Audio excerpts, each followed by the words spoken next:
자, 그리고요, 중국이 7월 1일부터 반간첩법을 이렇게 발표해요. 그래서 중국을 가지 마세요. 조심하기 바랍니다. 중국이 이제 아주 추상적이고 모호한 개념으로 툭하면 간첩으로 엮어버릴 수 있다는 거예요. 그래서 한중 관계가 안 좋은 상황에서 중국에 있는 한국 교민이나 기업인, 언론인, 학자, 여행객들이 간첩으로 몰릴 위험이 커졌다는 거예요. 그래서 중국이 9년 만에 개정한 간첩법을 내용에 보면 국가 기밀 정보를 해외로 빼돌리는 행위에서 이제 그래야 간첩인데 국가 안보 이익과 관련된 자료 제공, 간첩 조직에 의지하는 행위 등으로 확대했어요. 근데 국가안보 이익이라는 게 중국의 국가안보 이익이라는 게 매우 추상적인 개념이어서 인터넷에 공개된 자료를 접근해도 간첩이 될 수 있다는 거예요. 그래서 시진핑에 대한 비판 그리고 중국 지도 통계 자료를 저장하거나 군사시설이나 시장면 기사를 검색하고 촬영해도 간첩으로 오해받고 기업이 현지 시장에서 자료를 수집해도 지금 간첩이 될 수 있고 그야말로 귀에 걸면 귀걸이, 코에 걸면 코걸이가 되는 거예요. 그래서 까딱 잘못하다가는 심지어 현지에서 중국 학자들을 만나거나 중국 북한 접경 지역을 이렇게 방문하거나 심지어 탈북자를 만나도 간첩이 될 수 있다는 거예요. 중국 내부에서요. 그래서 문화혁명 때 모택동의 그런 공포 정치로 지금 가고 있다는 거예요. 자, 이런 거라면 가급적이면 중국을 방문하지 않을 만하다. 중국을 안 가는 게 좋다 말이 오늘 한국의 메이저 신문 사설에 등장했습니다. 가급적이면 중국을 가지 말라는 거예요. 그래서 통제인민공화국이 됐다라는 겁니다. 중국 가지 마세요. 가다가는 신세 쏟습니다. 그래서 한국 교민들이 여러 명 다칠 수도 있고 중국에 여행 갔다가 간첩이 돼버릴 수도 있고 저같이 중국에 비판적인 사람은 중국이나 홍콩이나 마카오나 중국 영역에는 근처도 안 가는 게 답입니다. 까딱 잘못하다가는요 입구에서부터 뭔 꼬라지를 당할지 모른다는 거예요. 그래서 중국이 지금 스파이 척결 운동이라고 하면서 그야말로 전방위로 한국 사람들을 잡아다가 그야말로 처벌한다고 하면서 한국 정권을 코너로 몰아넣을 수 있다는 거예요. 그러니까 이런 중국에 안 가는 게 산책이다. 중국 여행 3박 4일에 20만 원이다. 이런 식으로 해서 싸다고 중국 갔다가 죽을 짓 하지 말라는 거예요. 그래서 굉장히 조심하시라 제가 이렇게 말씀을 드리겠습니다. 자, 그리고요. 어제 윤 정권이 장미란이를 문화체육부 차관으로 하고 차관 인사를 발표했어요. 그 차관들이 용산 대통령실에 근무하는 비서관들이 많았고 그래서 윤이 장관들은 허수아비로 앉혀놓고 차관들을 갖다가 정권의 충성을 바치는 자들로 해서 각 부서마다 꼽아놓고 그래서 차관 직할 정치를 한다라는 이야기가 나오고 있습니다. 그런데 이게 어디서 많이 본 냄새가 나지요? 어디서 봤을까요? 과거에 이명박 때 장관은 교수하던 사람 공무원 출신 형식으로 박아놓고 차관들을 정권에 충성 바치는 인물들로 다 꼽아놓고 박영준입니까? 왕차관이라고 하는 자가 그걸 다 통제했죠. 국무총리실의 차장으로 가서 그걸 갖다가 다 통제했죠. 그래서 박영준을 왕차관이라고 했죠. 어찌 하는 게 그렇게 똑같이 하는지 모르겠는데 정권 잡으면 정권 끌고 가는 거는 지 마음대로 할 자유가 있어요. 그래서 저는 윤희 그 정권 잡고 차관을 뭐 자기한테 충성 바치는 부하들로 갖다 꼽은 부분에 대해서 말하지 않겠습니다. 그런데 이제 그렇게 해서 차관 직할 정치를 해서 그것이 국민에게 도움이 되면 다행인데 충성 바치는 딸랑딸랑하는 똘마니들은 대체로 국민들한테 도움이 안 되기 십상이니까 이명박 따라서 차관 정치하다가 이명박이 잘 됐습니까? 못 됐습니까? 못 됐잖아요. 그러니까 내가 윤한테 하고 싶은 이야기는 고작 롤 모델이 이명박이라면 그 말로도 이명박처럼 될 수 있으니까 생각 잘 해봐라. 뭐 그 정도만 이야기를 하겠습니다. 자, 오늘 보면 중앙일보에 마이클 그린이라고 그 미국 CSIS의 석자 연구원으로 있는 그 유명한 사람이 있어요. 한국 전문가이기도 하지요. 이 마이클 그린이 트럼프가 재집권하면 한국에 어떤 영향을 줄까라는 글을 썼습니다. 그래서 거기에 보면 가능성이 트럼프가 여러 법적 변수가 있기 때문에 가능성이 좀 적다고 본다고 써놓고 자기는 한 20% 정도라고 보면서도 트럼프가 재선이 될 때는 역시 당선되면 국수주의고 변덕스러운 기조를 끌어갈 거고 트럼프는 한국, 일본, 나토에 있는 미군에 대해서 반감을 가지고 있다는 거예요. 그래서 재선이 되면 주한미군 철수를 시도할 거다라고 하고 트럼프는 재임 시절 종종 국가안보 보좌진 NSC 멤버들과 공화당 의원들한테 주한미군이 철수하면 안 되는 이유를 설명해라 하고 한 전직 보좌관에 따르면 이 존 볼턴이겠죠. 트럼프 집권 시기에 한국의 주한미군 철수를 매주 주례 행사처럼 언급을 했다는 거고요.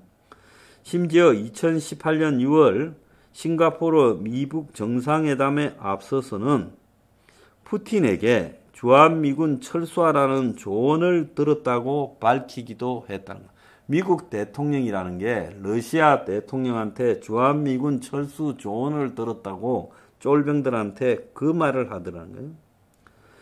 트럼프 행정부 당시 NSC 보좌관을 지낸 이들은 공사석에서 지금도 여전히 트럼프가 재선이 되면 주한미군을 철수시킬 거라고 언급을 하고 있다고 합니다. 그래서 트럼프가 주한미군 철수 여부를 처음 공민했을 당시 국가안보참모진과 공화당 상원 의원들이 함께 물밑 작업을 펼쳐 입법 절차를 활용해서 주한미군 철수를 저지를 했다는 거예요. 그래서 공화당 의원 대다수가 이런 미군 철수를 갖다가 반대하고 한미 동맹 지지를 갖다가 미국인들이 강하게 여론조사상으로 했기 때문에 트럼프가 주한미군 철수와 관련해서 당정 내부에 난간에 직면했고 트럼프가 아베를 만났을 때 아베가 잘해줬죠. 트럼프 딸한테도 그냥 트럼프 딸을 식당에 먼저 가가 한참 기다리기도 했지요. 아베가 총리 만찬과 골프 라운딩 등 여러 자리에서 주한미군 철수를 만류해서 주한미군 유지에 큰 공을 세웠다고 마이클 그린은 이야기하고 있습니다. 사실이죠. 한국은 아베에게 굉장히 고마워해야 된다. 한국의 대통령은 주한미군을 철수하는 쪽으로 바람을 잡아갔죠. 문재인이가 주한미군 철수를 반대를 안 했을 거예요. 그래서 한국은 주한미군이 철수하거나 말거나 관심 없고 내심으로는 철수를 바랬을지 모르지만 일본의 총리가 트럼프한테 2번, 3번 그렇게 했다는 거예요. 아베가 한국에서 인기는 없었지만 당시에는 한국의 최대 지원군이었다. 제가 이 말을 문재인 때 여러 번 여러분한테 했습니다. 그래서 지난번에 아베가 총에 맞았을 때도 아베가 통일교 유착 이런 이야기가 나온 것은 잘못이지만 아베가 적어도 자기 임기에 한국의 주한미군 철수나 북의 위협을 막으려고 하는 데에서는 한국 대통령보다도 더 노력했다라고 말을 했죠. 그래서 트럼프가 다시 대통령이 되면 미국의 정통적인 주한미군 등에 대해서 개념을 갖고 있는 사람이 앞으로 지금 되지도 않고 희한한 애들을 데려와 가지고 아마 판을 흔들 거라고 보이고, 그래서 이 트럼프의 주한미군 철수에 대해서 한국도 당당하게 이제 할 말을 해야 된다는 거예요. 한국이 미국한테 이런 식으로 끌려가면 안 되고, 한국이 트럼프가 만약에 이제 이 대통령이 되면 미국에 대해서 할 말을 해야 된다. 그건 지금부터 훈련을 해야지. 지금부터 미국 앞에서 기어가면서 나중에 할 말을 할 수 있겠느냐라는 그런 생각이 들어요. 자, 지금 이 포르투갈에서 유럽 이 은행 총회가 열리고 여기에 일본의 그리고 영국의 미국의 파월까지 포함해서 세계 주요 중앙은행 총재들이 다 갔어요. 그래서 거기서 연설도 하는데 거기서 파월이 2번 연속으로 금리를 올릴 수 있다. 즉 7월 달부터 올릴 수 있다. 그리고 오랫동안 높은 금리를 끌고 갈 거다 했고, 라가르드 유럽 중앙은행 총재도 그렇게 말했고, 일본 은행 총재 가조도 내년부터 일본도 금리를 올릴 거다. 그래서 파월은 8월 달에는 미국의 FOMC 회의가 없으니까 7월 달, 9월 달 2번 미국이 지금 금리를 올릴 거다. 그래서 어제 어떤 자가 지금 시중에 금리가 내려가는데 무슨 소리, 헛소리, 개소리 하지 마세요. 정부가 은행 간의 이자 담합을 갖다 말하면서 기업들에게 은행 업무도 허용해 줄 듯 퍼뜨리면서 은행의 팔목을 비틀었죠. 담합했다고. 공정거래위원회 금융위를 등장시켜가. 그래서 은행이 마지못해 억지로 이자를 내리는 척 했지만은 지금 다시 이자가 올라가고 있다고 하잖아요. 그런데 미국이 계속 올리면 한국에는 이자가 확 올릴 수밖에 없어요. 지금 미국이 2번 연속으로 앞으로 9월 달까지 올리면요, 한미 간의 금리 격차가 2.25%가 납니다. 미국보다 한국이 금리가 2.25% 낮다면 한국의 주식시장에 있는 돈, 한국에 투자한 모든 돈들이 다 빠져나갈 거예요. 환율이 폭등할 거예요. 오늘 당장 환율이 많이 올랐지요. 그래서 지금부터 계속 환율이 올라갈 겁니다. 예? 지난번에 달러 샀다가 뭐 내려가서 큰일 났다는 아주머니 이제 잘 들고 있었어요. 한 2달만 잘 들고 있다가 빨리 파세요, 그것도. 그래서 환율이 폭등하고 한국의 자본시장에서 주식시장이나 채권시장에서 돈이, 외국 자본이 다 빠져나갈 거예요.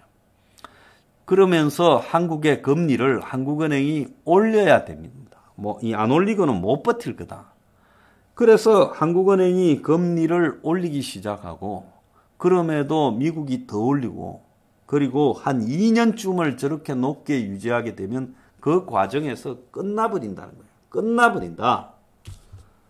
그래서 이제 대세가 돼요. 내가 금리에 대해서 얼마나 말했는데 전부 거짓 기사 등을 보고 와서 나한테 조롱하고요. 그런 놈들 다 지옥 갑니다. 지금까지 하반기에 금리가 내려갈 거다. 한국 경제가 회복될 거다. 피봇이 어떻고 떠드는 자들 다 어디 갔어요?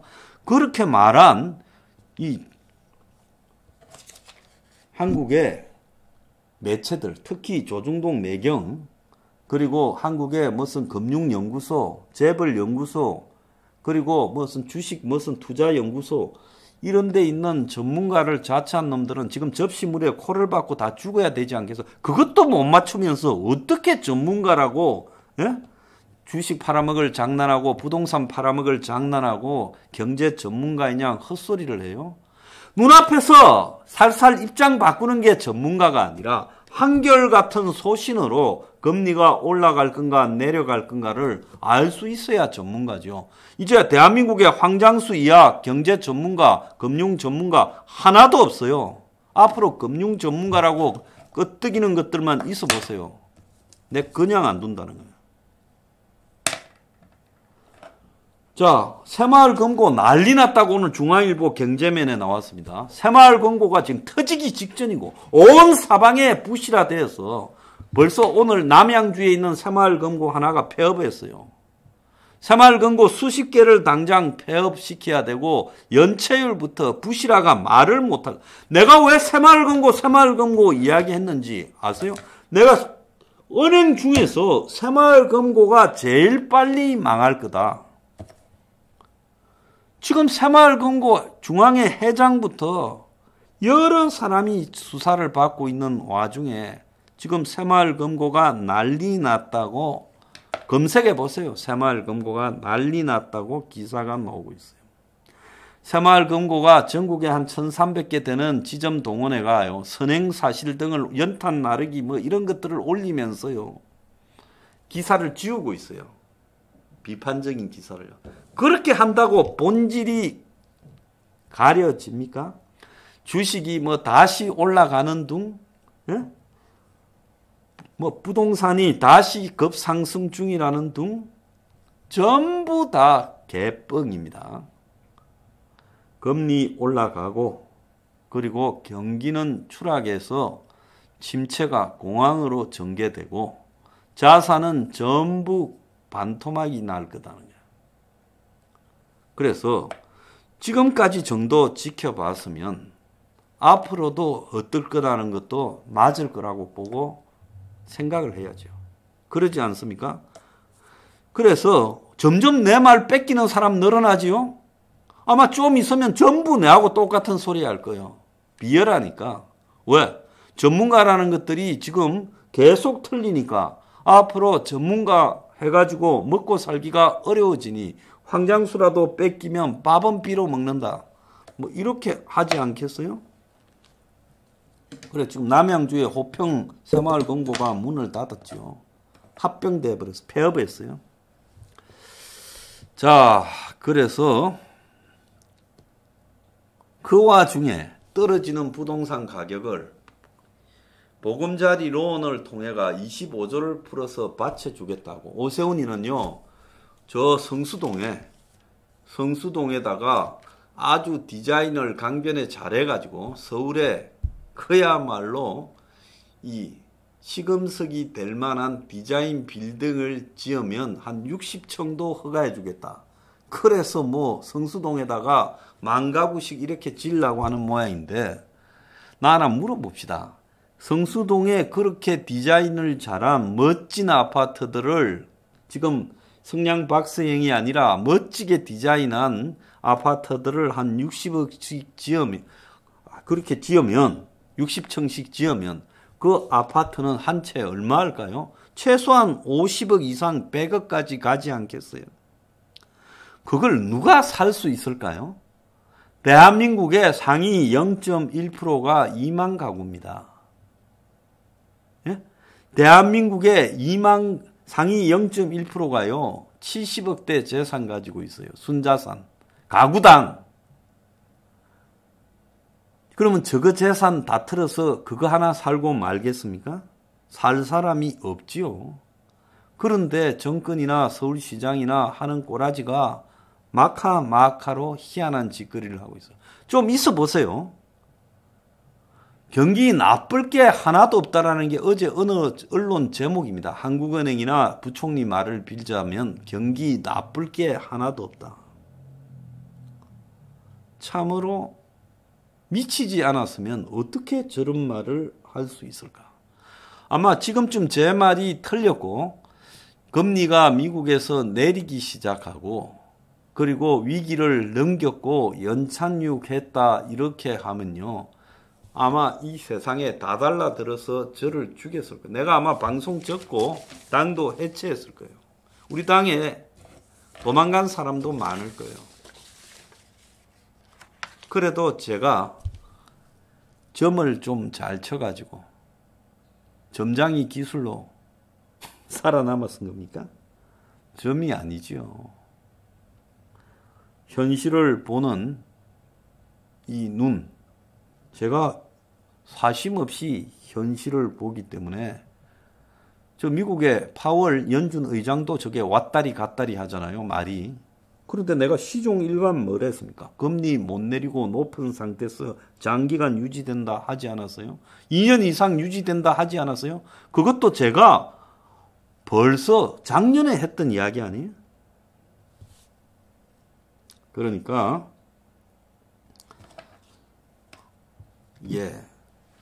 실력이 안 되니까 이제 찌질한 것들이 질투를 하는 겁니다. 질투를. 황장수 대공황 10년. 아니 10년 전부터 망할 징조를 알았으면요. 얼마나 뛰어난 사람. 10년 전에 대공황을 이야기했다면 천재지요.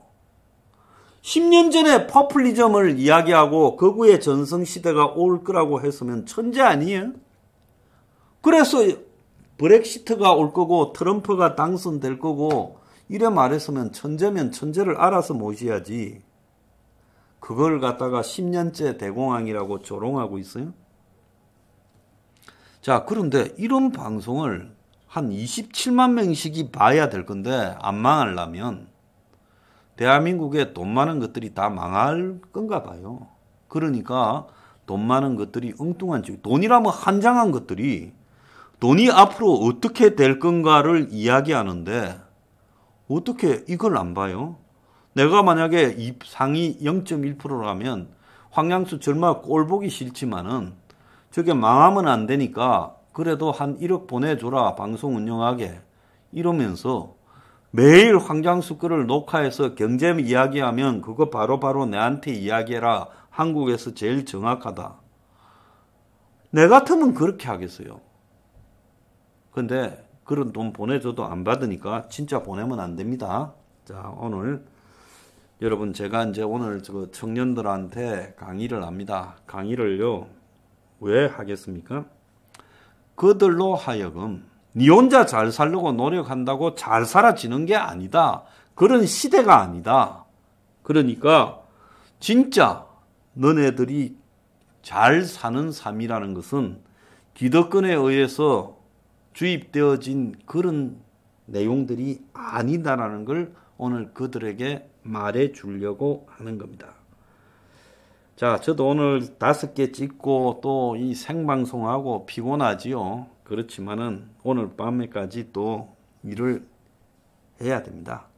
자, 그래 오늘 저한테 강연을 들은 많은 청년들이 그들 인생에서 터닝 포인트를 찾아가지고 그래 황 소장 말을 듣고 나니까 인생을 사는 방향을 좀 바꿔야 되겠다라고 느끼게 되면 그것이 제 보람이라 생각합니다. 자, 여러분 오늘 시청해 주셔서 감사하고요. 주말 잘 보내십시오. 자, 마치겠습니다.